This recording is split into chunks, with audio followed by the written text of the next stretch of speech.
یعنی وہ آدمی جو دنیا دار تھا، جو ذکر نہیں کر رہا تھا، جو اس ارادے سے بھی نہیں آیا تھا، اس کی مثال کچرے کی ڈھیر کی ہو گئی ہے. لیکن میری بارش تو عام تھی، لہذا ان کے ساتھ ساتھ اس کی بھی میں نے مغفرت کر دی ہے، اس کی بھی میں نے بخشش کر دی. عزیز دوستو، اسی لیے فرمایا گیا کہ ذاکرین کا ہم نشین کبھی بھی بدبخت نہیں ہوگا. ذاکرین کا ہم نشین، جو ذکر کرنے والوں کے ساتھ بیٹھے گا وہ کبھی بدبخت نہیں ہوگا.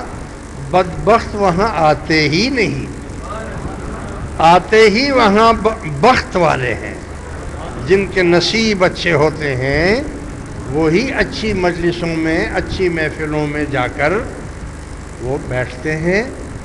اور وہ میرے جیسے گناہگار ہوتے ہیں تو اللہ تعالیٰ دوسروں کی وجہ سے اللہ تعالیٰ اس گناہگار کو بھی بخش دیتا ہے، پر مہربانی ہو جاتی ہے.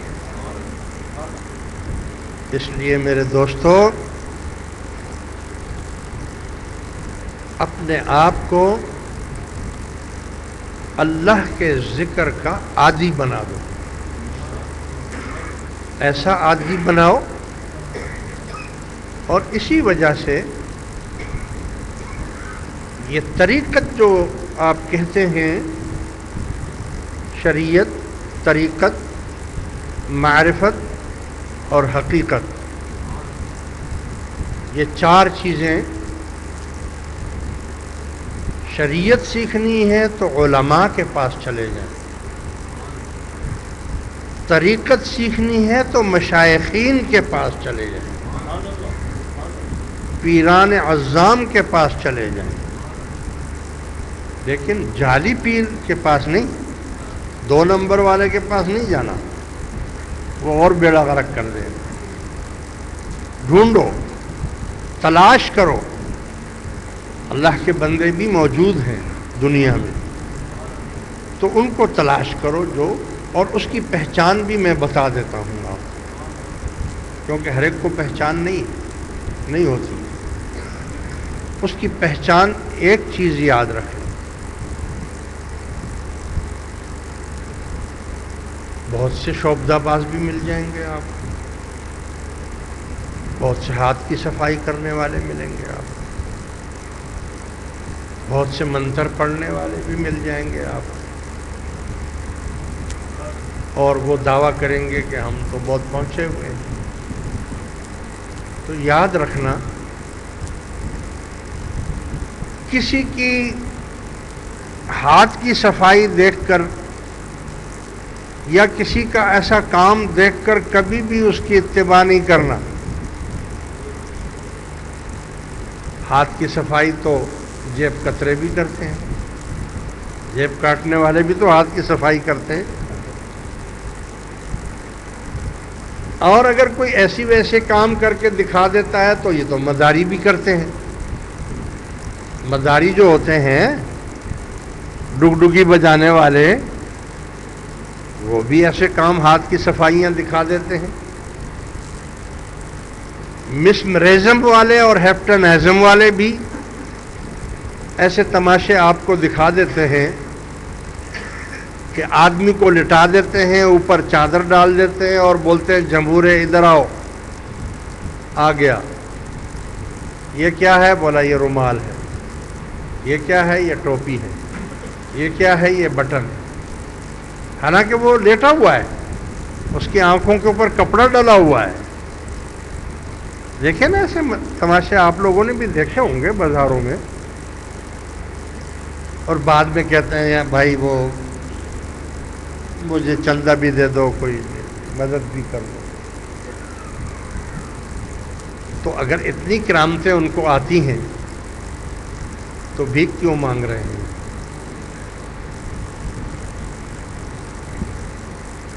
ہندو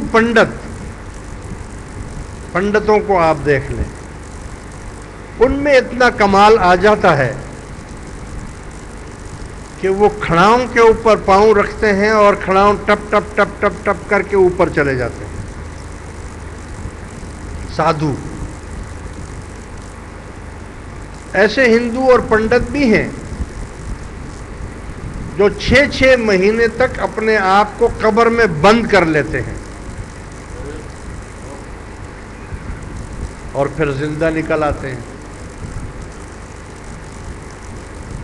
ایسے سادھو بھی ہیں، پنڈت بھی آج بھی موجود ہیں کہ ان کو مرے ہوئے کئی 100 سال گزر گئے، لیکن وہ اس طرح پالتی مار کر بیٹھے ہوئے ہیں اور اسی حال میں مر گئے ہیں. اور وہ بت آج بھی مندر میں ان کا وہ رکھا ہوا ہے، وہ بیٹھا ہوا ہے آدمی.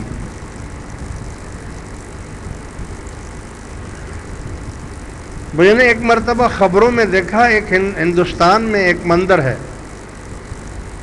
اس مندر میں وہاں کا جو پجاری تھا یا وہاں کا جو پنڈت تھا، اس نے اتنا مجاہدہ کیا کہ وہ ایسے بیٹھ کر پالتی مار کر بیٹھا اور پتہ نہیں کتنے سال تک بیٹھا رہا، ایسے ہی نہ کھایا نہ پیا نہ کچھ کیا اور اسی حال میں مر گیا. اور اسی مندر میں آج بھی ہے، وہ آج بھی اس مندر میں وہ ایسے بیٹھا ہوا ہے. تو میں نے خبروں میں دیکھا کہ یہ انگریز تو ہر چیز پر ریسرچ کرتے ہیں نا. تو میں نے دیکھا کہ اس مندر میں وہ ٹیم گئی اور ان کے پاس وہ کیمرے ہوتے ہیں جس میں تار سی تھی، وہ تار میں کیمرہ اندر منہ میں بھی ڈال کر اور ادھر ادھر بھی کر کے اس کو دیکھتے ہیں کہ کیا ہے اس میں اندر کیا ہوتا ہے. تو وہ جو وہاں کے پجاری تھے وہ تو بڑی تعظیم اس کی کر رہے تھے اور بڑی سجدے کرتے تھے اور ان کو بت تو نہیں تھا، آدمی تھا باقاعدہ، مگر اتنا سوکھا ہوا آدمی. مطلب یہ بھی دیکھو کمال ہے نا کہ بیٹھے بیٹھے ہی کئی سال گزر جائیں اس کو اور پھر اس میں مر بھی جائے اور مرنے کے بعد بھی وہ بیٹھا ہی رہے. اور پھر جب وہ انگریز آئے انہوں نے اس کی ریسرچ کر رہے تھے تو میں نے اس میں خبروں میں نے دیکھا ٹی وی میں کہ انہوں نے وہ کیمرہ اس کے کیمرے کی جو تار تھی وہ تار اس کے منہ میں ڈالی کہ دیکھیں کہ اس کے اندر کی کیفیات کیا ہے. تو جب منہ کے اندر اس نے وہ ڈالا تو اس میں کیمرے میں دکھایا کہ اندر چپکلی نے انڈے دیے ہوئے ہیں منہ میں، ادھر اور ادھر اور ادھر چپکلیاں ہیں اس میں 2-3 اور اس چپکلیوں کے انڈے بھی اس کے منہ میں پڑے ہوئے ہیں. تو اگر کوئی اللہ کا بندہ ہوتا تو چپکلی کے انڈے تھوڑی اس میں جا سکتے تھے، یا چپکلی اس کے منہ میں تو نہیں جا سکتی تھی. جو اللہ کا بندہ ہو اس میں تو مگر کیا ہے، یعنی میں جیسے دیکھو جیسے دین ہے ایسے جادو بھی ہے نا، جادو بھی برحق ہے نا. تو جادو جو ہے وہ برحق ہے، قرآن سے ثابت ہے کہ جادو برحق ہے، مگر کرنے والا کافر ہے اور کرانے والا بھی کافر ہے. جادو کرنے والا اور جادو کرانے والا، یہ جو بولتے ہیں کالا علم کالا علم کالا علم کیا ہوتا ہے؟ جادو ہے نا. تو یہ کرنے والا اور کرانے والا دونوں ایمان سے خارج ہو جاتے ہیں، کافر ہو جاتے ہیں.